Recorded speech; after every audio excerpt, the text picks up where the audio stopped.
Deixa eu só colocar aqui, que eu até esqueci, conversando, ó. Esqueci de colocar. Compartilhar nossa tela aqui. Nosso último estudo da noite.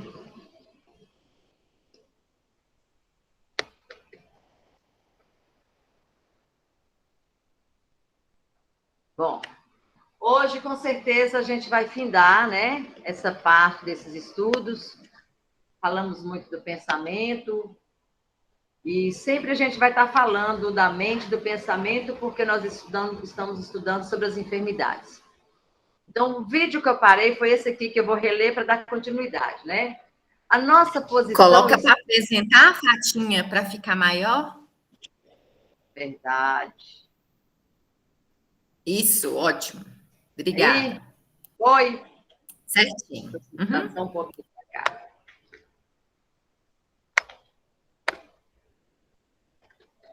Mais um pouquinho, porque senão não vai pegar toda, não. Aí.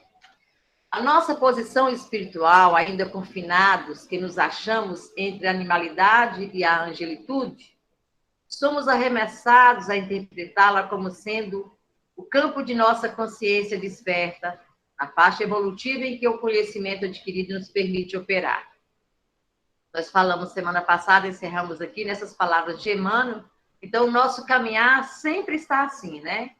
Da animalidade à angelitude. Dos tropeços da vida, na forma de viver, nos processos de reencarnação, a gente vai caminhando. Então, definindo-se por espelho da vida, reconhecemos que o coração lhe é a face, o cérebro é o centro de suas ondulações, gerando a força do pensamento que tudo move, criando e transformando, destruindo e refazendo, para acrisolar e sublimar. Então, são palavras de Emmanuel, que vem nos trazer esse conhecimento, essa compreensão de nós mesmos, na nossa pequenez espiritual. O atual estágio evolutivo da humanidade terrestre demonstra que o indivíduo já possui um certo domínio sobre os seus atos instintivos e que a sua inteligência está mais aperfeiçoada, decorrente da aquisição de conhecimentos intelectos morais ao longo das experiências reencarnatórias e nos estágios ocorridos no plano espiritual. Então, nós já temos um pouco, né, de conhecimento, já estamos caminhando nesse processo de evolução. Então, com isso, a gente já tem um certo domínio das nossas mazelas, dos nossos atos instintivos, já estamos construindo, né, novas, vamos dizer assim, novas oportunidades, fazer passos diferentes, nós já temos capacidade de escolha, então isso vai aprimorando o nosso intelecto, a nossa moralidade, e o que importa é isso, é a gente poder crescer. Assim, já não se justifica o desconhecimento da utilização de certos princípios, sobretudo de natureza moral e ético, que regula as relações interpessoais, definidas como a forma de nos relacionarmos com o próximo. Então, já está passando da hora para a gente ter o respeito, para a gente ter a tolerância, para a gente ter a compreensão das mazelas do outro e as nossas. É conviver com o outro e com as diferenças. Tudo isso nos conduz à certeza de que a liberdade de agir, por mais insignificante que seja a sua manifestação, apresenta consequência a curto, médio e longo prazos. Surge, então, a necessidade premente de agir com responsabilidade. A espiritualidade sempre nos chama a atenção na questão da responsabilidade. Ser responsável pelos nossos atos, assumir os nossos erros, medir os nossos passos. Porque a gente está tão viciado a colocar no outro a culpa dos nossos insucessos, das nossas mazelas, né? A gente nunca acha que a gente tomou aquela atitude por conta da nossa situação de não esclarecimento, da não compreensão de Jesus. A gente sempre se esconde atrás dessa cortina. Você foi primeiro, você me cutucou e ganhou a resposta. É como se a gente estivesse demonstrando que nós vivemos de acordo externo e não de acordo interno. E nós sabemos que é completamente o oposto. Eu, né? Eu tenho condições de ter responsabilidade, de ter os meus atos de acordo à construção dos meus pensamentos, sem permitir que a vida externa, os fatos externos, interfiram no meu posicionamento.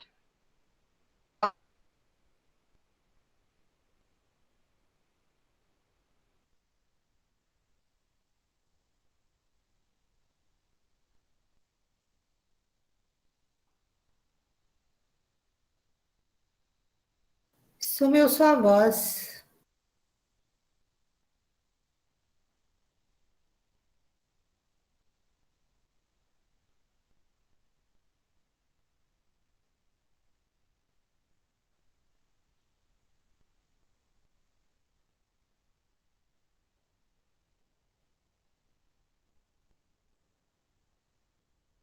Sumiu, foi só aqui ou com vocês também?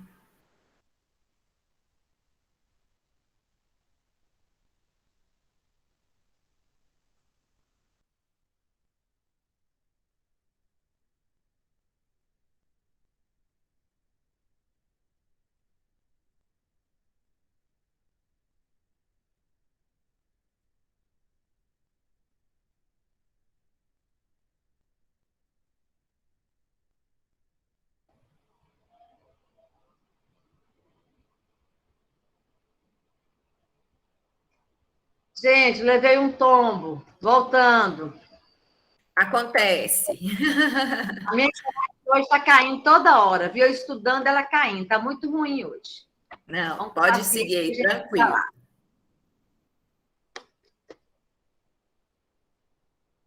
Ok? Certinho, pode seguir. Então, o Evangelho de Jesus, em suas lições, das quais extraímos apenas dois ensinamentos, e que, inclusive, para nós, na nossa compreensão, são os dois maiores ensinamentos. Primeiro, amarás o Senhor teu Deus de todo o teu coração, de toda a tua alma, de todo o teu entendimento e com toda a tua força. Amar a Deus sobre todas as coisas. Segundo, amarás o teu próximo como a ti mesmo. Não existe outro mandamento maior que esse. Está lá em Marcos, capítulo 12, versículo 29, 3. Tudo aquilo, portanto, que quereis que os homens vos façam, fazei-o vós a eles, pois esta é a lei e os profetas. Então, quando nós compreendermos esses dois princípios básicos da vida, das leis da natureza, que precisamos ter esse amor incondicional ao Senhor da vida e que precisamos amar o nosso próximo como a nós mesmos, nós estamos no caminho mais amplo, o caminho do conhecimento. Então, gente, quando a gente fala amar o teu próximo, a gente acha que é amar o outro, mas o próximo, mais próximo, sou eu. Amar o próximo é amar a mim mesmo. Amar o próximo é reconhecer ainda as minhas mazelas, as minhas dificuldades, é ser doce, ser amável, ser compreensivo, primeiramente comigo.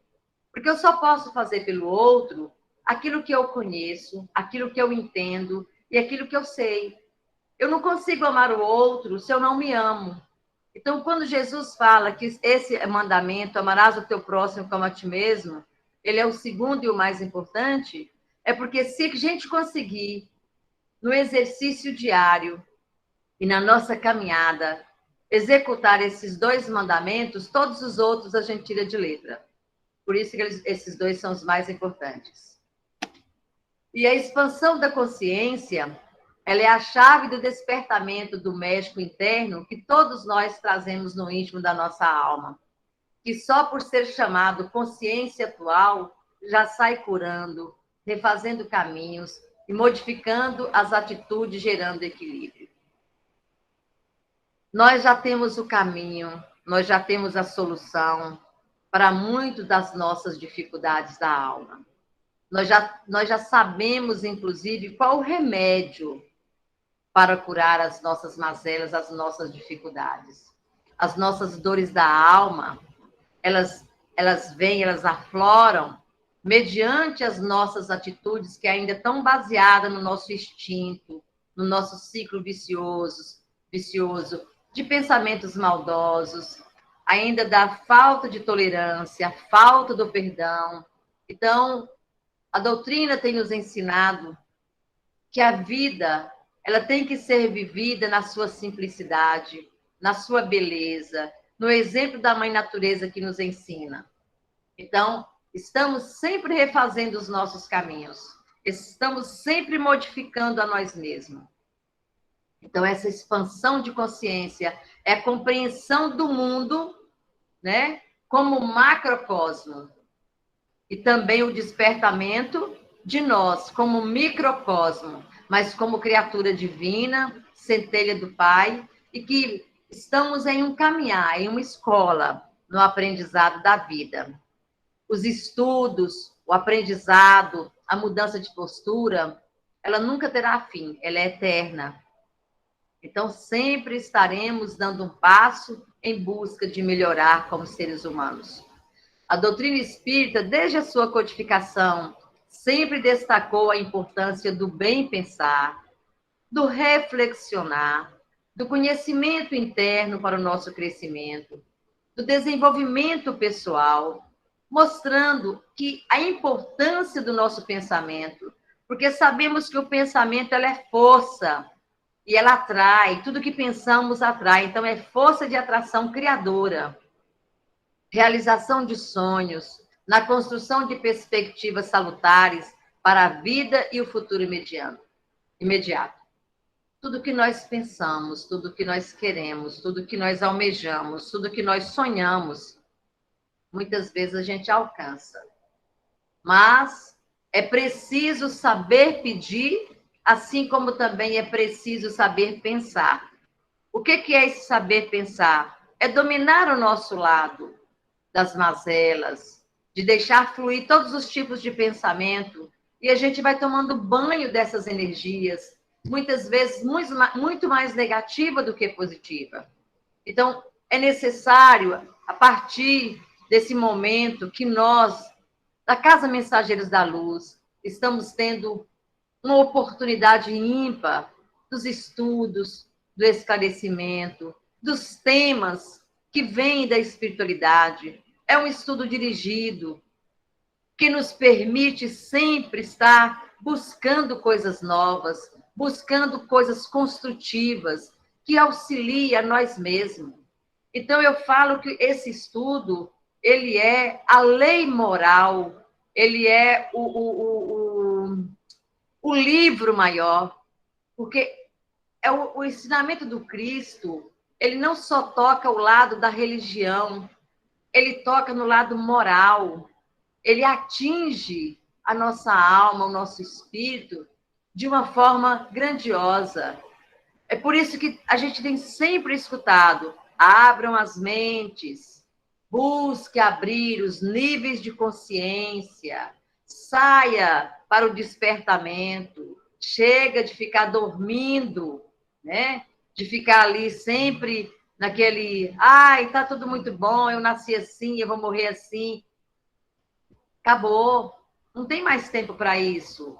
É hora de nova perspectiva, é hora de novas caminhadas, é momento de abrir os nossos olhos, de ter novas visões.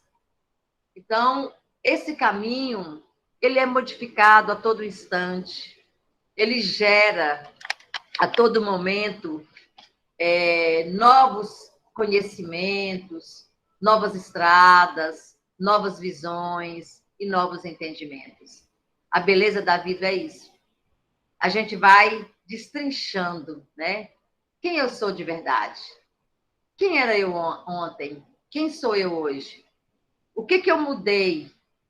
Será que eu consegui, pelo menos, tentar segurar um pouquinho esse meu lado instintivo de ter sempre uma reação mediante uma ação, então a gente vai começando a fazer essas perguntas, essas indagações, e a gente vai alcançando as nossas respostas íntimas. Revela um certo grau de maturidade espiritual o indivíduo que estabelece como norma comportamental associar a liberdade com a responsabilidade, antes de tomar qualquer decisão. Nos chama a atenção aí, Joana de Ângelo, para silenciar a nossa alma.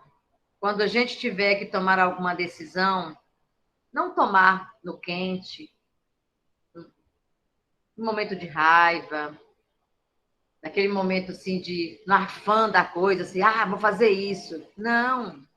Quando a gente estiver nesse impasse que tem que tomar uma decisão, tem que ter uma atitude, é o momento de resguardar, silenciar e fazer um balanço. Se eu tomar essa atitude, eu vou ofender alguém? Vou beneficiar quem? Essa atitude vai trazer algum malefício para mim? Para o outro? Como que vai ser? Então, essa avaliação vai abrindo o nosso lado moral, nosso lado de entendimento, de compreensão, que o Cristo sempre exemplificou para nós. Essa forma de agir moralmente correta representa o que se conceitua como liberdade de consciência, essa voz íntima, lúcida e mansa, que a providência divina marcou todos os seres humanos para auxiliá-los e a evoluir. É a nossa consciência, é aquela vozinha que, ei, se eu fosse você, eu não fazia isso. Não, cuidado. Então, são esses chamamentos que a gente tem. A liberdade de consciência nos transforma em pessoas melhores, aptas a pôr em prática a lei da justiça, a lei do amor, a lei da caridade. A liberdade de consciência é uma das características da verdade, da verdadeira civilização e do progresso. Então, a gente tem as leituras de Joana de Ângelo, que ela vem assim, tão mansa, com palavras que tocam realmente o nosso coração e nos chama a atenção para a vida. Esse cuidado é tão importante que Jesus recomendou: vigiai e orai. Eu acho que por mais que a gente estude essa parte do Evangelho, onde Jesus fala vigiai e orai, eu acho que nós ainda não sabemos. A gente pensa que sabe, mas nós não sabemos o que é vigiar e orar. A vigilância do pensamento, em primeiro lugar. Nós não temos capacidade de ter essa vigilância constante. É muito pouco tempo que a gente gasta num dia de 24 horas para ficar atento aos nossos pensamentos. É mais fácil a gente observar os pensamentos que vêm e que a gente dá vazão e vai pulando de uma coisa para outra. Assim, meu Deus, eu comecei a pensar nisso, onde é que eu já estou? Porque ele é muito rápido, ele é ininterrupto, e é uma energia que vem com muita força, com muita atração. Então, é uma matéria densa. Então, a gente, às vezes, não tem essa capacidade. Mas Jesus nos chama, vigiai e orai. Vamos olhar o que nós estamos pensando. Vamos vigiar. Qual é o teor dos nossos pensamentos? A vigilância do pensamento, em primeiro lugar, isso porque, sabedor da realidade imortal da vida, antecipava a grave questão da ideoplastia. Tudo que eu penso, toda ideia que eu tenho, todo pensamento que eu tenho, ele toma forma, ele plasma, né? Então, eu crio aquela psicosfera. Então, aquilo ali começa a agregar as minhas próprias energias, faz parte do meu pensar, a minha psicosfera mental é formada pelas qualidades do meu pensamento. E o Espiritismo estuda, ou seja, um pensamento fixo em determinada coisa gera automaticamente uma forma pensamento, atraindo para nós as companhias espirituais correspondentes. Olha aí o grande exemplo do orai e vigiai. Porque se eu fico com a minha mente voltada para determinada situação o meu pensamento atrai aquela situação, eu crio essa forma pensamento, eu dou forma aos meus pensamentos, e eu vou atrair todos aqueles que estão ao meu derredor, encarnados e desencarnados, na mesma correspondência de sintonia. É assim que começam as obsessões. E é assim que começam também as nossas curas, porque também não falar pelo bem. Quando a gente começa a observar e ver que estamos cheios de pensamentos negativos, e a gente começa a fazer essa limpeza, um outro banho, tirando essa lama e colocando luz, perdão, a gente vai modificando também e a gente vai curando. Aqui alguns pensamentos, algumas frases, só para a gente alertar, né? Momento de reflexão, final de ano, um estudo maravilhoso desse que a gente vem realizando. Então, bons pensamentos atraem acontecimentos magníficos. Cuide de seus pensamentos quando estiver sozinho e das suas palavras quando estiver com pessoas. Pessoas pessimistas criam novos problemas. Pessoas positivas inventam as soluções. Olha que lindo. A maior guerra sempre será entre você e os seus pensamentos. O segredo da mudança está em focar toda a sua energia, não em lutar com o velho, mas em construir o novo. Tudo que somos é resultado do que pensamos. Olha aí Buda também, né, nos trazendo esse grande ensinamento. O que trava a sua vida é o lixo mental, é o lixo emocional. Traumas do passado, medos, ansiedade, as culpas que nós carregamos, a mágoa, decepções, frustrações, inseguranças, baixa autoestima. Então, tudo isso que nós carregamos, nós usamos as nossas personas, muitas vezes não queremos que o outro nos conheça de verdade. Isso aí vai travando a nossa vida e nós vamos criando esse lixo emocional. E esse lixo emocional, com certeza, transforma em doenças. Se alguém quiser vir após mim, renuncie a si mesmo. Tome sobre si a sua cruz e siga-me. Olha que lindas palavras do Cristo. Será que nós entendemos essa palavra? Se alguém quiser vir após mim, renunciem-se a si mesmo. Tome sobre si a sua cruz e siga-me. Desse modo, é necessário que a criatura reflita nos verdadeiros objetivos da vida, para agir com renúncia e com esforço. Deve abandonar os velhos hábitos de condutas viciosas, criando condicionamentos novos, que posteriormente transformar-se-ão em atos espontâneos.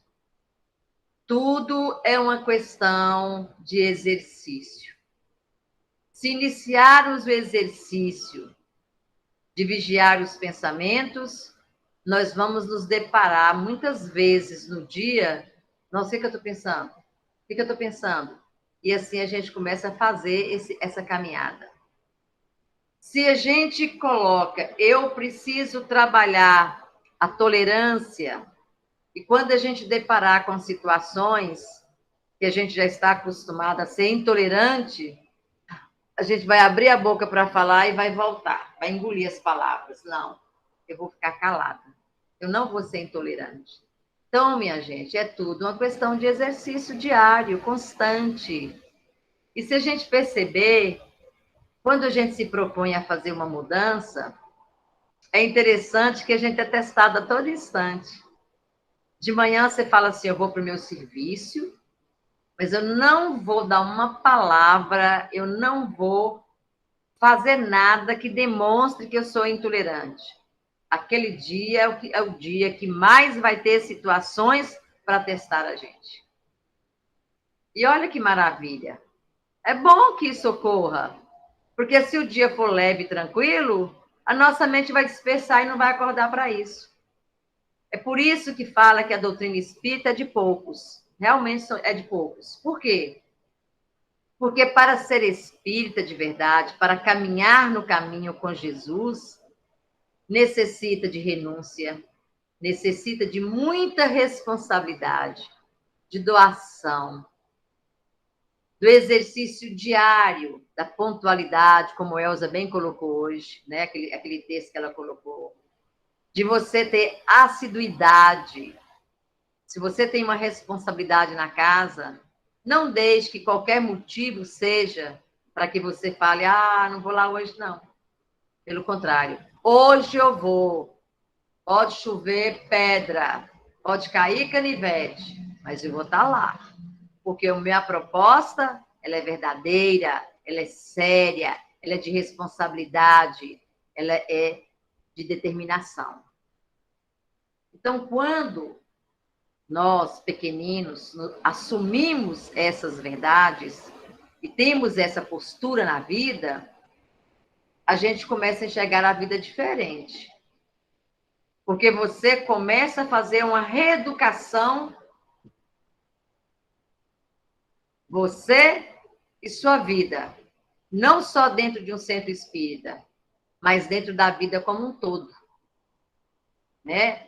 De ser pontual em todos os aspectos, de respeitar as pessoas, mas, acima de tudo, respeitar a si mesmo. Então, essas mudanças, esses condicionamentos, é necessário fazer o mais rápido possível e transformar, buscar a leveza de alma. Então, Jesus, lá em João, ele fala, vós podeis fazer o que eu faço e muito mais. Ele cansou de falar isso para os apóstolos, porque ele sabe que nós somos capazes e que um dia chegaremos a esse patamar. O Cristo, ele já está extremamente elevado. É uma criatura de um amor incondicional. É uma pessoa que passou por todos os processos, mas que se banhou de luz. E como ele acredita em nós, até muitas vezes mais do que nós acreditamos em nós mesmos, ele sempre está nos jogando algumas palavras, acelerando a nossa caminhada e nos convidando. Só para a gente lembrar, Joana de Ângelo, falando de pensamento, que a gente está encerrando os nossos estudos, fala assim, o pensamento é força, por isso atua de acordo com a direção, a intensidade e o significado próprios.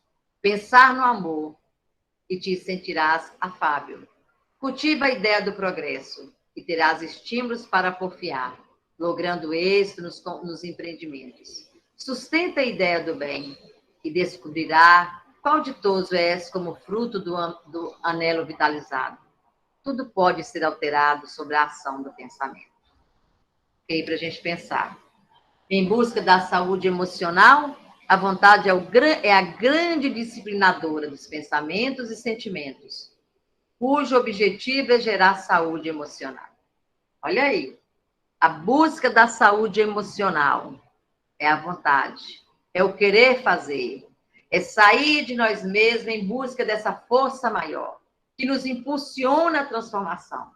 E aí vai gerar o quê? Saúde emocional. Busca da saúde é a vontade para subir. Eu quero, eu preciso, eu tenho força, eu tenho condição. E quando a gente se coloca, né, nessa linha de pensamento, colocando a vontade como aliadora de força, a gente faz todo esse combate e a gente alcança o objetivo. A doença é o ato de ficar deitado no sopé da montanha. Aí você olha e fala assim, eu queria subir, mas eu não tenho força. Não fica nem em pé. Está aí sentado, agasalhado, você olha e fala assim, não dou conta de fazer isso ainda não. Fica na beira da estrada, pensando e não faz. E por que nós adoecemos? São muitos efeitos perniciosos no corpo causados pelos pensamentos em desalinho, pelas emoções desgovernadas, pela mente pessimista e inquieta na aparelhagem celular da criatura. Está explicado. De onde que vêm as doenças? De nós mesmos. As doenças não vêm de Deus. Deus não nos pune. Nós que punimos a nós mesmos. A ação do pensamento sobre o corpo, ela é poderosa, essa ação do pensamento. Quanto mais consciente o ser, mais saudável os seus equipamentos para o desempenho das relevantes tarefas que lhe estão reservadas. Somos capazes de tudo, meu irmão. Somos capazes de fazer muito, até coisa que não imaginamos, porque não conhecemos. Mas o pouco que já temos de conhecimento das verdades do Cristo, nós já somos capazes de modificar a nossa vida. Doenças, curas e autocura e os transtornos mentais, né? Que a gente já está falando de doenças. Então, só para a gente estar finalizando o nosso trabalho, a origem da doença é a má atuação do espírito sobre o seu instrumento físico, sobre o corpo. É a causa de todo mal que a ciência médica desconhece. Quando a gente adoece, a gente vai no médico, ele tenta passar um remédio para amenizar a consequência. Ele não vai na fonte do problema, tenta curar a consequência. E a gente não consegue curar, porque é necessário curar a fonte do problema. De onde que veio a minha doença? Eu tenho que consertar lá atrás. O que eu estou vivendo no físico já é consequência dos meus pensamentos equivocados. A raiva, os vícios, as mágoas e a violência são doenças do espírito que, quando não tratadas, drenam para o corpo em forma de doenças físicas e mentais. A preguiça, a mentira, a violência, a irresponsabilidade, o sentimento de culpa, a autoestima baixa, o desamor e a falta de religião são exteriorizações de perturbações. O espírito se encontra doente. Olha aí, coisa que nós sabemos, temos conhecimento. Então, a gente está sempre violando as leis da natureza. O psiquismo abalado por erros de seu dirigente, que é o próprio espírito, tem o poder de alterar a vida normal e ocasionar as mais sérias enfermidades. As terapias alternativas de cura do corpo nada podem fazer quando a raiz do mal está no espírito. Necessário primeiro curar o doente. Os tratamentos do APA, Associação de Paz e Amor, são centros espíritas que fazem os trabalhos de desobsessão, água fluídica, passe, atendimento fraterno. E isso cientificamente já está sendo comprovado. Criaturas que rezam, criatura que tem Deus no coração, criaturas que têm vontade, elas curam com mais facilidades do que aquelas que se dizem ateu ou que não têm força de vontade nenhuma para melhorar. Os tratamentos do APA são exclusivamente para as curas das doenças espirituais. Cabe à medicina o louvável trabalho de curar o corpo físico. Então, essa associação Paz e Amor, né, que eles falam, não vou falar só da doutrina espírita, porque ela não é única, mas nós temos as outras terapias, né, da medicina que já está preocupada com o espírito. Eles estão preocupados o que ocasionou aquela doença. Então, já estão olhando para a causa do problema, para a fonte do problema, e não mais para a consequência. Os transtornos mentais podem ser de duas origens: influência negativas, de vidas passadas, ou indisciplina mediúnica. Né? Isso dá até uma palestra. Quem sabe um dia a gente faz uma palestra sobre isso aí. Os transtornos mentais podem ser de duas origens: influência negativa de vidas passadas ou indisciplina mediúnica. Isso dá aí para você falar umas 3 ou 4 horas esse assunto. Do tanto que ele é rico para a nossa compreensão de seres humanos, seres de energia, energético, e como nos conduzimos perante a vida. O tratamento espiritual do APA tem como proposta a cura da criatura humana pelo esclarecimento das verdades espirituais, pela evangelização e apoio fluido terapêutico. Todavia, é pela prática do amor a Deus, a si mesmo e ao próximo, que o espírito se fortalece, vence a si mesmo e a autocura. A mediunidade não disciplinada é porta aberta para as perturbações espirituais, que são confundidas pela medicina como doenças mentais.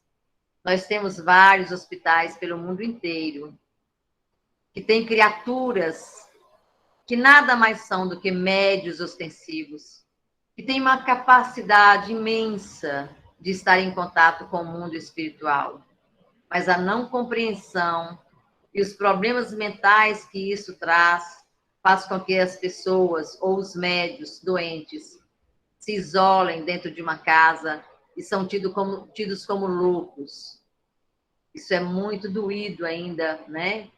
Que pena que nós estamos no século XXI e ainda temos hospitais tentando curar pessoas pelo lado da medicina tradicional, dando choque elétrico, colocando remédios pesadíssimos para que possa sossegar, tranquilizar criaturas que nada mais são do que pessoas com as portas abertas para o mundo espiritual.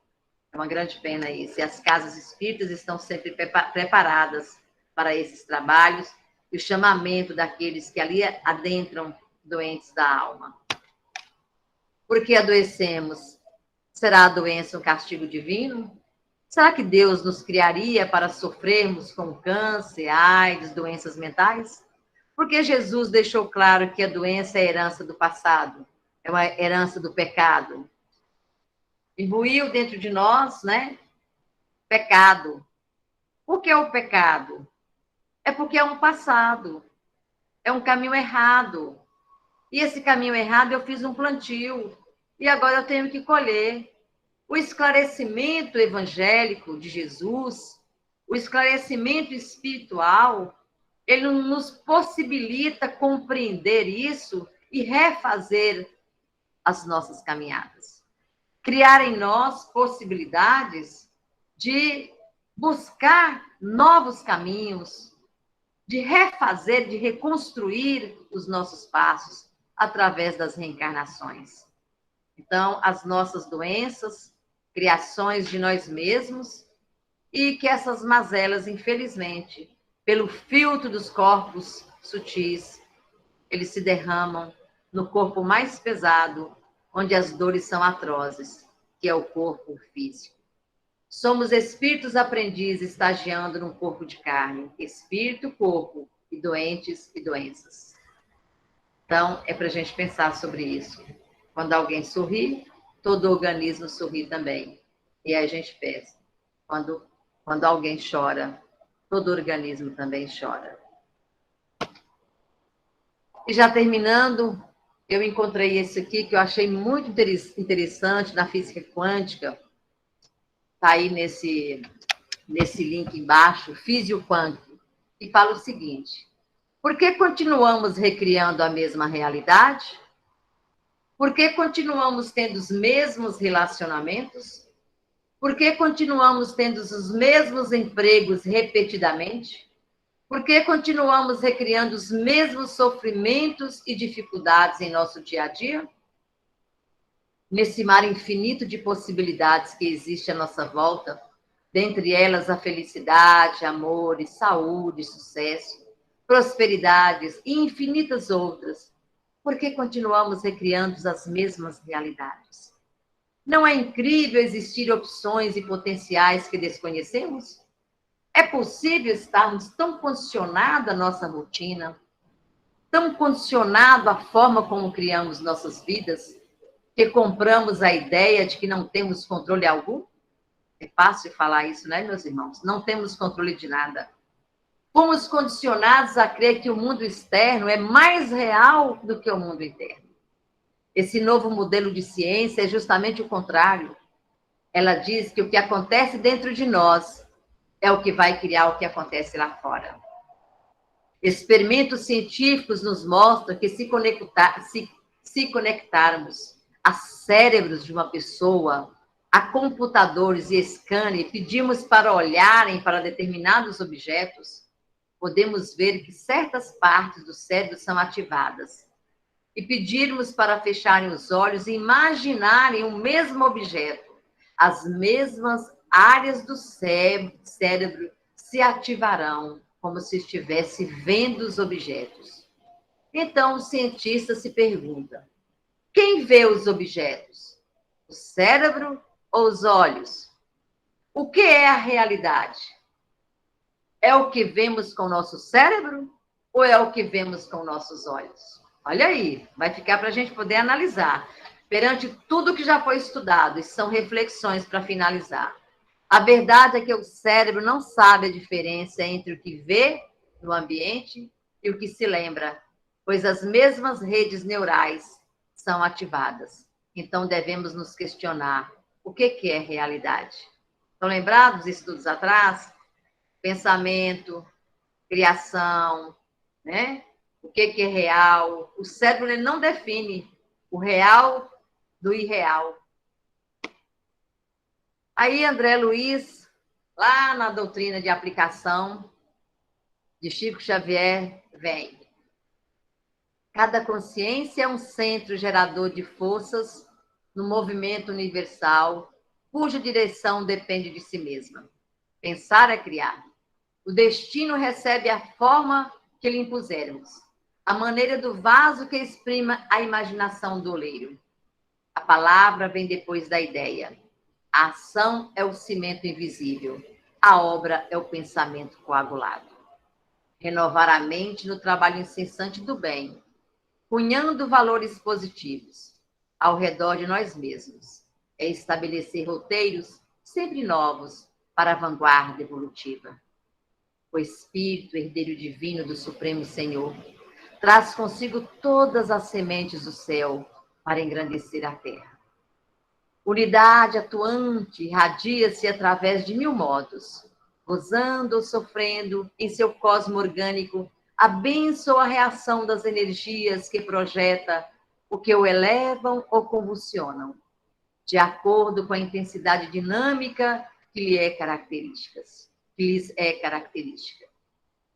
Cultive a tua mente, iluminando-a e enobrecendo-a, ainda que por agora não percebas, a tua alma se expande em milhões de partículas, que são os agentes de libertação ou de cativeiro elaborados por teu próprio plano mental. Avança, escolhendo a melhor parte.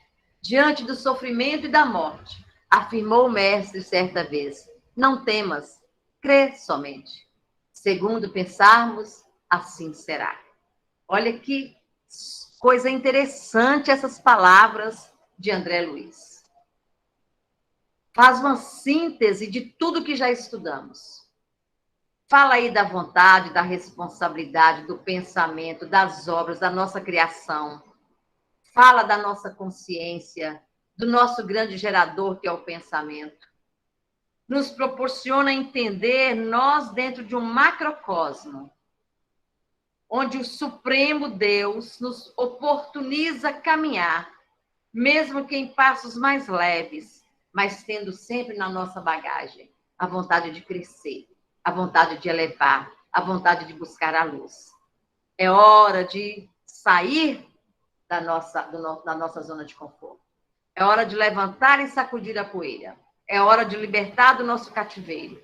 É hora de modificar. E encerrando, a gente vai falando, tudo na vida gira em torno dos pensamentos que emitimos. Se temos bons pensamentos, a nossa vida será boa. Caso contrário, ela não será. Então, nossa saúde física, espiritual e emocional depende das energias que direcionamos. Assim como o bom humor ou o mau humor é contagiante. Eu acho essa figura tão interessante, porque é como se a gente estivesse remodelando os nossos pensamentos, modificando. Eu chamo essa figura de reforma íntima. E todas as criaturas humanas adoecem. Raras são aquelas que trabalham para a cura real. E aí fica a pergunta: qual saúde é a mais importante? Qual saúde é a mais importante? Então fica aí, é a nossa saúde física? É a nossa saúde psíquica, emocional, mental? Qual a saúde que nós preferimos? Qual delas nós tratamos primeiro? Vemos o que sentimos ou sentimos o que vemos? Deixo uma pergunta para vocês. Somos o que pensamos. É muito fácil, né, gente, receber as respostas. Mas essas respostas aí estão dentro de cada um de nós. Obrigada pela oportunidade. Feliz Natal a todos e boas festas. Então, gente,